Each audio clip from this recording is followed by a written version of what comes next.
On the evening of August 14th, the vessel Brave Commander with 23,000 tons of wheat left the port of Yuzhny near Odessa in Ukraine. It is chartered by the UN Food Program and will deliver grain to Ethiopia. This is the first shipment of humanitarian food aid under the grain deal concluded by Russia, Ukraine, Turkey, and the United Nations. The Minister of Infrastructure of Ukraine solemnly stressed that Kiev continues to work with the UN World Food Program and delivers humanitarian aid to those regions of the world where it is most needed. However, during the functioning of humanitarian corridors for the export of Ukrainian grain, the Brave Commander became the first vessel with a cargo of humanitarian food aid within the Black Sea Grain Initiative. The World Food Program has purchased the first 30,000 tons of Ukrainian wheat for the countries affected by the global food crisis. The Brave Commander took out the first 23,000 tons, the rest will soon go on another ship. The amount of wheat is apparently not enough to support the endangered regions. In the 3 weeks after the lifting of restrictions on the export of Ukrainian grain by sea, 375,000 tons were exported. The first vessel to leave Ukraine via the grain corridor after the start of the Russian military operation was the cargo ship Razoni.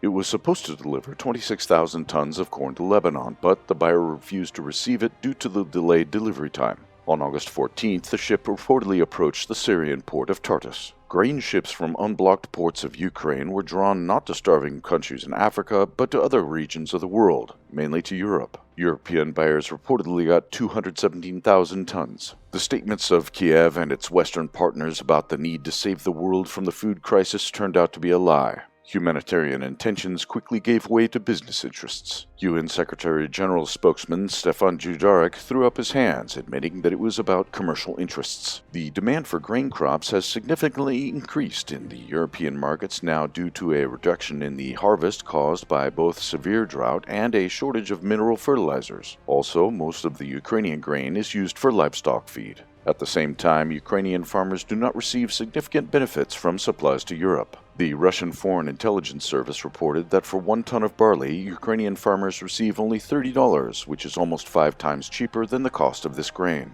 Not a single vessel is sent to the ports of Yemen, Somalia, Ethiopia, and other African countries in dire need of wheat supplies. Meanwhile, the Kiev regime is paying for military supplies from the West with the last coin it has, the Ukrainian harvest.